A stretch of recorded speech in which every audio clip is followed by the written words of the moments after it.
सुखम वंचति सर्वहि तच्च धर्म समुद्भूतम तस्मात् धर्म सदा कार्य सर्ववर्णै प्रयत्नतः।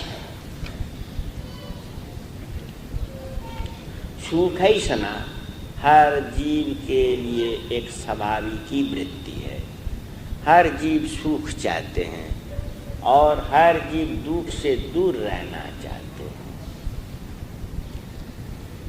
इस जगत में सुख के प्रयास में जीव लगे हुए हैं और इन जीवों में सबसे उन्नत, सबसे बुद्धिमान जीव है मनुष्य। और जीवों से मनुष्य का मूलगत पार्थक्य यही है कि मनुष्य जीव है मगर जानवर नहीं है। पशु और मनुष्य में मूलगत पार्थक्य यही है। पशु का सुख मुख्यतः शारीरिक है। अच्छा खाना मिल गया तो खूब सुख, ऐसा सोने के लिए अच्छी जगह मिल गई तो खूब सुख, ऐसा। मानसिक सुख के प्रयास में बहुत कम पशु चलते हैं, किंतु मनुष्य में सो बात नहीं। मनुष्य बुद्धिमान है। मनुष्य जानता है कि जागतिक सुख जिससे मिलता है वो वस्तु सीमित है, वो वस्तु अनंत काल तक मुझे सुख नहीं दे सकती है। तो सुप्राचीन काल में जब प्रथम मनुष्य की पैदाइश हुई थी उसी टाइम से मनुष्य सुख की खोज में रत हैं और यह भी प्राचीन काल से ही मनुष्य समझने लगे कि जागतिक सुख, शारीरिक सुख, अन्न वस्त्रगत सुख अधिक दिनों तक या अधिक देर तक रहेगा नहीं। जिसे रसगुल्ला खाना पसंद है वो रसगुल्ला तो खा रहा है, रसगुल्ला कंठ के नीचे चला गया तो सुख खत्म हो गया। क्यों?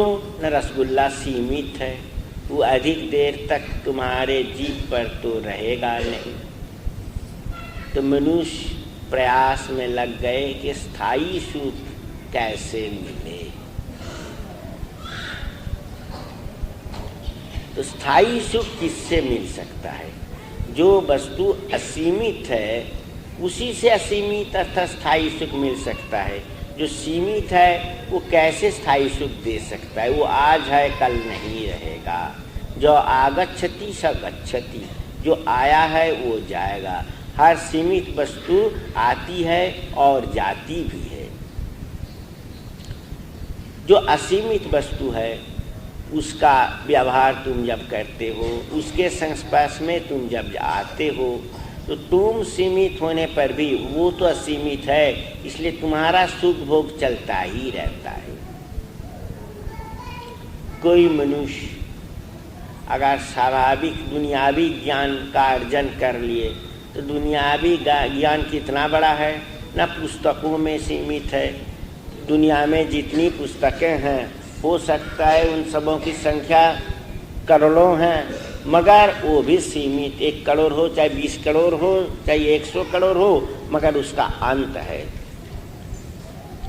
किंतु जो ब्रह्म विज्ञान है, जो ब्रह्म विद्या है, शास्त्र में इसी को विज्ञान कहते हैं।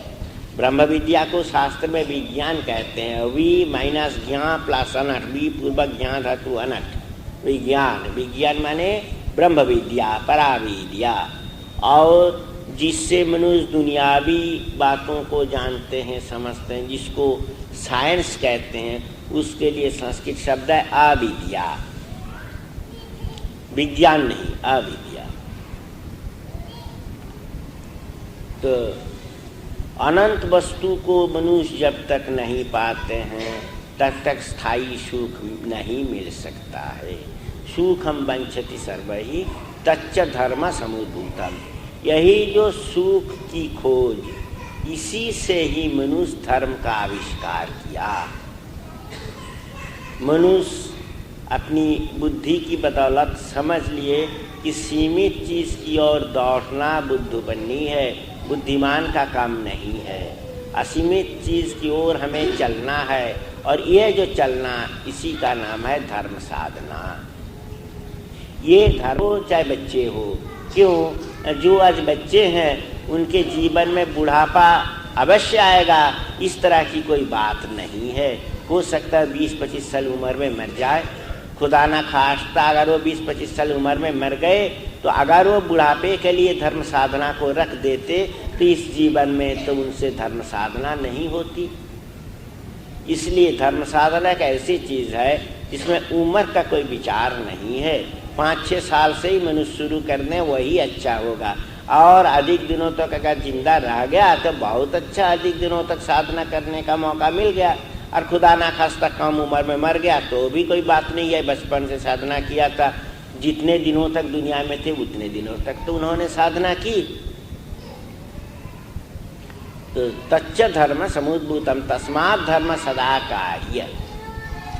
तो इसलिए धर्म साधना हर इंसान के लिए फर्ज है।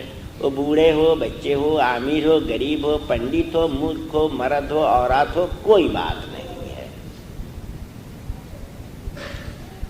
तुम लोगों को मालूम है कि ध्रुव नाम के एक बड़े भक्त थे, नारायण के भक्त, तो बहुत कम साल उम्र में, 5 साल उम्र में साधना में बैठ गए, और इतनी कम उम्र में साधना शुरू कर दिए। देख के जो बड़े बड़े भक्त थे, तगड़े तगड़े भक्त से वे भयभीत हो गए।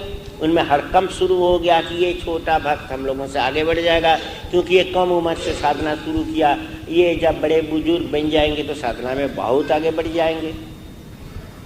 तो नारायण क्या किए, नारद से कहे देखो तो नारद, उसको तुम टेस्ट करके देखो तो किस तरह का भक्त है। तो नारद जी पहुंच गए, तो बोले अरे तू बच्चा है, तू साधना क्यों करता है, अभी बड़े बुजुर्ग बनो तब साधना करोगे। तो बच्चा ने कहा यही बात, जे बड़ा तो सब कोई नहीं भी बन सकता है, कम ही उम्र में तो देहांत हो सकता है, इसलिए कब हम बड़े बनेंगे उसके इंतज़ार में क्यों रहेंगे जी, वो तो बुद्धिमान का काम नहीं होगा। और दूसरी बात क्या है ना, ये जो मनुष्य का शरीर, जो शरीर हमें मिला है, ये भी तो दुर्लभ वस्तु है। इस दुनिया में कितने जानवर हैं, कीड़े मकोड़े हैं, कीट पतंग हैं, ये भी परमात्मा की अभिव्यक्ति है, मगर इनमें यह ही असुविधा है कि इनमें बुद्धि कम रहने के कारण साधना की आवश्यकता ये महसूस नहीं कर सकते हैं। किंतु हमको तो मनुष्य का शरीर मिल गया, हम इसकी आवश्यकता भी महसूस करते हैं, तो हम टाइम बर्बाद क्यों करें। तो नारद जी आपका जो कहना है वो कहना ठीक नहीं है, आप बड़े बुजुर्ग आदमी हैं, आप हमको मिसगाइड क्यों कर रहे हैं, ऐसा नहीं करना चाहिए। उन्होंने कहा कि कौमार आचरित प्राज्ञ धर्मान भागवतानिह दुर्लभं मानुषं जन्म तदप्याध्रुवमर्थदम्। इस दुनिया में कितने जीव जंतु हैं, और इनमें मनुष्य का शरीर जो है ये दुर्लभ है, आसानी से नहीं मिलता है। इतने करोड़ों जीवन के बाद धीरे धीरे थ्रू क्लैशेस एंड कोलिजन्स मनुष्य का तन मिलता है, तो ये दुर्लभ है। और ये दुर्लभ मनुष्य का तन में और भी अधिक दुर्लभ है वो तन जो तन साधना के द्वारा पवित्र हो चुका है।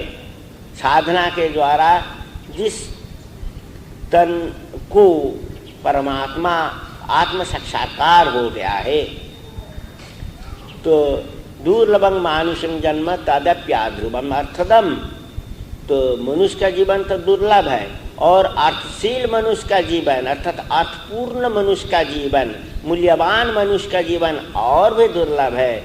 इसलिए हे नारद, जितनी कम उम्र में मनुष्य कर सके उतनी कम उम्र से साधना मार्ग में आ जाना चाहिए। समय नष्ट नहीं करना चाहिए, समय नष्ट करना बुद्धिमान का काम नहीं है। दुर्लभं मानुषं जन्म तदप्य आध्रुवम अर्थदम। इसलिए कहा गया है कि सुखम वंचति सर्वैः तच्च धर्म समुद्भूतम तस्मात् धर्म सदा कार्य सर्ववारणै प्रयत्नतः। सर्ववारणै अर्थात जो इंटेलेक्चुअल है, बुद्धिमान है, काफ़ी पढ़े लिखे हैं, वो तो खुद महसूस करते हैं कि अभी से, आज ही से, इस मुहूर्त से धर्म साधना शुरू कर देना चाहिए। और जो आदमी अधिक इंटेलेक्चुअल नहीं है, अधिक पढ़े लिखे नहीं है, कम पढ़े लिखे हैं, उनके लिए भी क्या न, वो अगर मान लो वीरशूर हैं, अर्थात क्षत्रिय हैं, वो स्वभाव के हैं, क्षत्रिय वर्ण के हैं, अर्थात रक्त वर्ण के हैं, तो उनके लिए भी चाहिए कि इसी मुहूर्त से धर्म साधना करना। क्यों न, मनुष्य की जो शक्ति है, मनुष्य की जो हिम्मत है, उसको भी एक विशेष पॉइंट में आके रुक जाना पड़ता है, एक विशेष बिंदु में आके उसका भी खात्मा हो जाता है। इसलिए जो इंटेलेक्चुअल नहीं हैं मगर वीरशूर हैं, उनके लिए भी धार्मिक साधना फर्ज है। और तीसरे कौन है न, वैश्य वर्ण के लोग, अर्थात जो विषय जीवी हैं, बिजनेस करते हैं, दुकानदारी करते हैं, खेती बाड़ी करते हैं, उनके लिए भी जो दुनियावी धन संचय संपत्ति उनके है, वो आखिर तक उनके साथ तो नहीं रहेगी, सब छोड़ के जाना पड़ेगा।